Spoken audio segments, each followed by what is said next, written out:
So, hello everyone. Previously, we covered the making of the Constituent Assembly.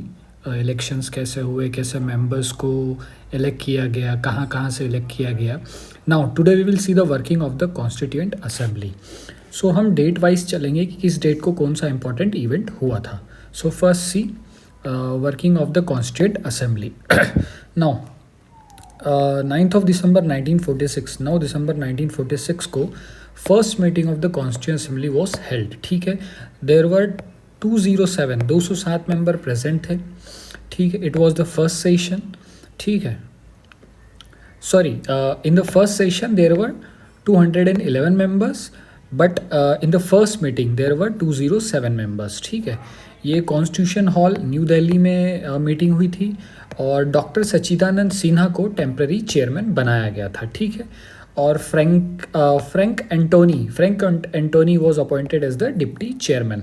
तो temporary chairman कौन था? Doctor Sachchidanand Sinha, and deputy chairman was Frank Antony. ठीक है, ये जो 207 मेंबर्स थे in the first meeting, out of which 10 were the womens, 10 महिला थी. ठीक है, फिर 11 दिसंबर 1946, 11 दिसंबर 1946 doctor Rajendra Prasad was appointed as the chairman, permanent chairman of the constituent assembly. तो सबसे पहले हम ये देख लेते हैं कि सच्चिदानंद सिन्हा जी को 9 दिसंबर 1946 को टेम्पररी चेयरमैन बनाया गया था, but 11th of December 1946 Rajendra Prasad was appointed as the permanent chairman of the Constituent Assembly. Then 13 December 1946 important date है. Objective resolution was presented by Pandit Jawaharlal Nehru. Later it became the preamble of the Constitution. ये बाद में preamble बन गया था और objective resolution को 22 जनवरी 1947 that is 22 जनवरी 1947 को अडॉप्ट किया गया था. ठीक है, इसमें एक फैक्ट ये भी जानने लायक है कि जो प्रीएम्बल है उसको सबसे लास्ट में इनकॉर्पोरेट किया गया था, इसीलिए प्रीएम्बल को समरी भी कहते हैं, summary of the constitution. Now 25 जनवरी 1947, 25 जनवरी 1947 को H.C. मुखर्जी और V.T. कृष्णमाचारी को deputy chairman of the constituent assembly बनाया गया. जो थर्ड सेशन था कॉन्स्टिट्यूएंट असेंबली का, उस थर्ड सेशन में जो प्रिंसली स्टेट्स थे वो फर्स्ट टाइम रिप्रेजेंट हुए. मतलब ये हमने देखा था कि जो प्रिंसली स्टेट्स थे initially they were stay away from the constituent assembly, but later they came to the constituent assembly. तो ये वही कॉन्सेप्ट है. फिर 22 जनवरी 1947, 22 जनवरी 1947 को नेशनल फ्लैग को अडॉप्ट किया गया. इसमें 3 कलर होते हैं, dark saffron, white and dark green. Now 15 August 1947 India को इंडिपेंडेंस मिल गया. ठीक है, नाउ 29 अगस्त 1947, 29 अगस्त 1947 को एक बहुत ही इंपॉर्टेंट कमेटी बनी जिसका नाम था ड्राफ्टिंग कमेटी. इस ड्राफ्टिंग कमेटी में 7 मेंबर्स थे. ठीक है, जिसके चेयरमैन थे डॉक्टर भीमराव अंबेडकर. ठीक है, देन हम 6 मेंबर्स देख लेते हैं. अलादीन कृष्ण अय्यर, कन्हैया लाल, मानिक लाल मुंशी, के.एम. मुंशी भी बोलते हैं इनको, सैयद मोहम्मद सदुल्ला, एन गोपाल स्वामी आयंगर, एन माधव राव ने रिप्लेस किया था बी.एल. मित्र को, क्योंकि बी.एल. मित्र को कुछ हेल्थ इश्यूज हो गए थे. Then T T. Krishnamachari replaced D P. Khetan, क्योंकि उनकी डेथ हो गई थी. ठीक है, तो ये ड्राफ्टिंग कमेटी है जो 29 अगस्त 1947 को बनी थी. ठीक है ना, उसके बाद में अगर हम देखें तो 8 शेड्यूल्स थे, 315 आर्टिकल और 22 पार्ट्स थे ओरिजिनली. अभी तो ये सब कुछ बढ़ गया है, लेकिन ओरिजिनली ये था जब कॉन्स्टिट्यूशन को अडॉप्ट किया गया था. नाउ अब हम ये देख लेते हैं कि changes after the independence act of 1947. ये एक्ट क्यों लाया गया था? So the independence act of 1947 लाया गया था माउंट बेटन प्लान को इम्प्लीमेंट करने के लिए. ठीक है, सो अब इसके बाद क्या क्या चेंजेस हुए? जो प्रिंसली स्टेट्स थे initially stay away from the constituent assembly, but हमने देखा कि थर्ड सेशन में वो आ गए थे. नाउ 3 जून 1947 को माउंट बेटन प्लान आया. Most of the princely states took part. ठीक है, कई सारे प्रिंसली स्टेट्स ने पार्ट लेना स्टार्ट कर दिया. Now see the changes after the independence act of 1947. Now assembly जो थी constituent assembly was made fully sovereign. Sovereign का मतलब ये है कि कोई भी एक्सटर्नल और इंटरनल अथॉरिटी नहीं, उसको गवर्न करने के लिए इंडिपेंडेंट बॉडी बन गई है अपने डिसीजंस लेने के लिए. Now second is assembly become the legislative body. ठीक है, कॉन्स्टिट्यूएंट बॉडी तो है ही है, लेकिन उसके साथ वो एक लेजिस्लेटिव बॉडी भी बन गई है. इसको कैसे समझते हैं? इसके पास 2 काम आ गए कॉन्स्टिट्यूशन असेंबली के पास. First is to make the constitution. ठीक है, ये कॉन्स्टिट्यूएंट असेंबली करेगी. और एक है कि मेकिंग द ऑर्डिनरी लॉज, कुछ लॉज बनाना है तो वो पार्लियामेंट्री लेजिस्लेशन वाला काम करेगी। और ये 1947 से लेकर 1950 तक चला।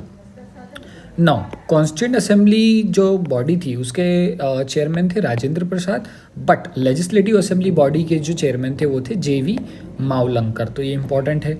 और 29 नवंबर 1947, एक मिनट, 29 नवंबर 1949, ओके 1949 को कॉन्स्टिट्यूशन को अडॉप्ट किया गया था। ठीक है नाउ अब यहाँ पे एक ये चेंज हुआ था कि मुस्लिम लीग जो थी उसने विड्रॉ कर लिया था, इसीलिए जो कॉन्स्टिट्यूशन असेंबली में मेंबर्स थे वो 299 बचे थे। ठीक है, इससे पहले थे 389। 22 जुलाई 1947 को नेशनल फ्लैग अडॉप्ट किया हमने देखा। 24 जनवरी 1950, 24 जनवरी 1950 को नेशनल फ्लैग, नेशनल सॉन्ग दोनों को अडॉप्ट किया गया और राजेंद्र प्रसाद को first president of India declare किया गया। देन 26 जनवरी 1950, 26 जनवरी 1950 को स्टेट नेशनल एम्बलम को अडॉप्ट किया गया। ठीक है, जो सारनाथ, अशोक के सारनाथ पिलर से लिया गया है। अब अदर फैक्ट्स देख लेते हैं। तो टोटल 12 सेशंस हुए थे। टाइम कितना लगा था? तो 2 साल 11 मंथ और 18 डेज लगे थे। 60 कंट्रीज से हमने कुछ चीज़ें अडॉप्ट की। हम देखेंगे कि सोर्स क्या क्या क्या कॉन्स्टिट्यूशन के थे। टोटल जो एक्सपेंडिचर लगा था वो 64 लैक्स था। ठीक है, अब आगे देखते हैं committees of the constituent assembly. ये सारा फैक्चुअल है, इसको याद करना ही पड़ेगा। आप ट्रिक बनाओ, कुछ भी करो, उसको याद कर लो। Now committees of the constitute, कुछ कमिटीज़ बनी थी, सबको अलग अलग डिपार्टमेंट दे दिए गए थे। तो 8 मेजर कमिटीज़ थी और अदर माइनर कमिटीज़ थी। हम 8 मेजर कमिटीज़ देख लेते हैं। तो इसमें एक थी state committee, union power committee और यूनियन कॉन्स्टिट्यूशन कमेटी। ये दी गई थी पंडित जवाहरलाल नेहरू को। ठीक है, उसके बाद में प्रोविंशियल कमेटी ऑफ कॉन्स्टिट्यूशन ये दी गई थी। और advisory committee on fundamental rights, minorities, tribals and excluded area. तो जो प्रोविंशियल कमेटी ऑफ कॉन्स्टिट्यूशन और advisory committee fundamental rights, minority and excluded area Sardar Patel को दे दी गई थी। Drafting committee as you know doctor Bhimrao Ambedkar chairman थे। अच्छा, जो advisory committee on fundamental rights, minority, tribals, excluded area जो सरदार पटेल को दी गई थी, उसी की कुछ सब कमिटीज़ बनाई गई थी। जैसे फंडामेंटल राइट की जो सब कमेटी थी वो JB कृपलानी को दी थी और माइनॉरिटी की जो सब कमेटी थी वो HC मुखर्जी को दे दी गई थी। Now rules and procedural committee और स्टीयरिंग कमेटी, ये दोनों कमेटी राजेंद्र प्रसाद को दे दी गई थी, राजेंद्र प्रसाद को। ठीक है, so this is 8 major committees. आप देख सकते हैं 1 2 3 4 5 6 7 और 8। ठीक है, नाउ अदर फैक्ट्स की बात करेंगे। तो कॉन्स्टिट्यूंट असेंबली में टोटल 15 फीमेल्स थी। अच्छा, जो पहली मीटिंग हुई थी उसमें 10 फीमेल्स मतलब वुमेंस प्रेजेंट थी, बट टोटल अगर देखा जाए तो फिर कितनी थी? 15 फीमेल्स ने पार्ट लिया था। एलिफेंट जो था वो कॉन्स्टिट्यूंट असेंबली का सिंबल था। BN राव कॉन्स्टिट्यूशनल एडवाइज़र थे। कैलीग्राफी किसने की थी? तो ये प्रेम बिहारी रायज़ादा ने की थी। ठीक है, उसको डेकोरेट किसने किया था कॉन्स्टिट्यूशन को? तो नंदलाल बोस और BR सिन्हा ने किया था। इसका जो हिंदी वर्जन है उसको कैलीग्राफी करी थी वसंत कृष्ण वैद्या ने। ठीक है, और इसको इल्यूमिनेटेड किया था नंदलाल बोस ने। Now members of the constituent assembly, तो जो मेंबर्स थे ये हमने प्रीवियसली वीडियो में देखा, लेकिन फिर भी यहाँ रिकॉल कर लेते हैं। तो पार्शियल इलेक्टेड थे और पार्शियली नॉमिनेटेड थे। इलेक्ट कहाँ से हुए थे? जो ब्रिटिश प्रोविंसेस थे वहाँ से इलेक्ट हुए थे, और जो प्रिंसली स्टेट्स थे वहाँ के हेड ने, वहाँ के जो रिप्रेजेंटेटिव्स थे उनको नॉमिनेट कर दिया गया था। नाउ ये जो मेंबर्स थे कॉन्स्टिट्यूंट असेंबली, इनके इलेक्शन कैसे हुए थे? तो इनडायरेक्टली इलेक्ट हुए थे by the members of provincial assemblies. ठीक है, और ये जो प्रोविंशियल असेंबलीज थी ये खुद डायरेक्टली इलेक्ट हुई थी, तो ये थोड़ा सा कन्फ्यूजन दूर रखना। KM मुंशी ने एक स्टेटमेंट दिया था, the constitution is the horoscope of the Indian democratic Republic. ऐसे स्टेटमेंट्स PSC आजकल पूछने लगा है, याद रखना। नाउ कॉन्स्टिट्यूशन को अडॉप्ट कब किया गया था? तो 26 नवंबर 1949 को अडॉप्ट किया गया था, और 26 नवंबर को हम कॉन्स्टिट्यूशन डे भी मनाते हैं। ठीक है, जब अडॉप्ट किया गया था तब कॉन्स्टिट्यूशन में क्या क्या था? प्रीएम्बल थी, 395 आर्टिकल्स थे, 8 शेड्यूल्स थे और 22 पार्ट्स थे। अभी प्रेजेंट में शायद 24 पार्ट्स हैं, उससे ज़्यादा भी हो सकते हैं। ठीक है, कुछ आर्टिकल्स जो थे वो 26 नवंबर 1949 को ही इन्फोर्स कर दिए गए थे। सिटीजन से रिलेटेड थे, इलेक्शन से रिलेटेड थे, जैसे 5, 6, 7, 89, 60, 324 and 366। So enacted after entire constitution made. अच्छा, ये जो प्रीएम्बल है, प्रीएम्बल को सबसे लास्ट में इनेक्ट किया गया था, इसीलिए इसको समरी बोलते हैं। ठीक है, नाउ फादर ऑफ कॉन्स्टिट्यूशन कौन है? Father of constitution that is doctor Bhimrao Ambedkar. इनको मॉडर्न मनु भी कहा जाता है। ये शेड्यूल कास्ट के मल्हार कम्युनिटी के थे। नाउ 26 जनवरी 1950 को कॉन्स्टिट्यूशन को इन्फोर्स कर दिया गया था और इसी दिन हम रिपब्लिक डे मनाते हैं। ठीक है, क्यों मनाते हैं? क्योंकि एक लाहौर सेशन हुआ था 1929 को, और इस लाहौर सेशन में 29 जनवरी 1930 को पूर्ण स्वराज डे सेलिब्रेट किया गया था। पंडित जवाहरलाल नेहरू जो थे उन्होंने हेड किया था और झंडा फहराया था। ठीक है, अब 26 जनवरी 1950 को दो चीज़ और हुई। जो इंडिपेंडेंस इंडिया एक्ट 1947 और गवर्नमेंट ऑफ इंडिया एक्ट 1935 था, इनको रिपील्ड कर दिया गया, मतलब ये ख़त्म हो गए थे। ठीक है, अब से कॉन्स्टिट्यूशन के हिसाब से जो है वो कंट्री चलेगी। जो प्रीव्यू काउंसिल थी उसका अबोलिशन हुआ था 1971 में। ठीक है, तो इसका अबोलिशन लेट हुआ था, याद रखना। नज़ीरुद्दीन अहमद ने जो ड्राफ्टिंग कमेटी थी उसको कहा था drifting committee. So Naziruddin Ahmad called the drafting committee as the drifting committee. Austin ने क्या कहा? The constitution assembly was one party body. इसका मतलब था Congress. The assembly was Congress and the Congress was India. ठीक, ये स्टेटमेंट्स आ सकते हैं ऐसे। लॉर्ड विस्काउंट सायन, ठीक है, विस्काउंट ने कहा था called the constituent assembly as the body of Hindus. ठीक है, विंस्टन चर्चिल, इन्होंने कहा था कि constituent assembly represent one major community in India. इसका भी इंडिकेशन कहीं ना कहीं हिंदू के टूवर्ड्स था। नाउ 24 जनवरी 1950 के दिन क्या हुआ था? इस दिन हुआ था सिग्नेचर किए गए थे।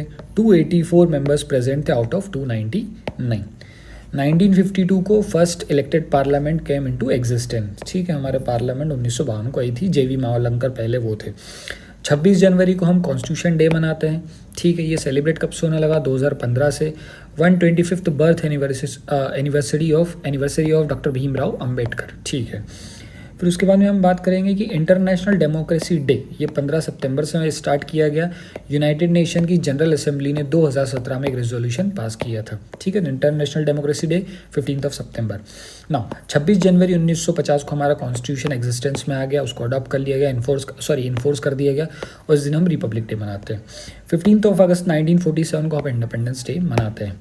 ये रिपब्लिक डे मनाने का कारण जो लाहौर सेशन है 1929 का, जहाँ पे पंडित जवाहरलाल नेहरू ने फ्लैग को होस्ट किया था और पूर्ण स्वराज डे मनाने को कहा था। ठीक है, और ये हुआ था 26 जनवरी 1930 को। लाहौर सेशन हुआ था 1929 को, दिसंबर में हो रहा था और जनवरी में झंडा फहरा दिया। So this is all about the working of the constituent assembly. कुछ कमिटीज़ बनी, सब कुछ बना। अब इसके बाद हम देखेंगे source of the constitution. So thank you guys.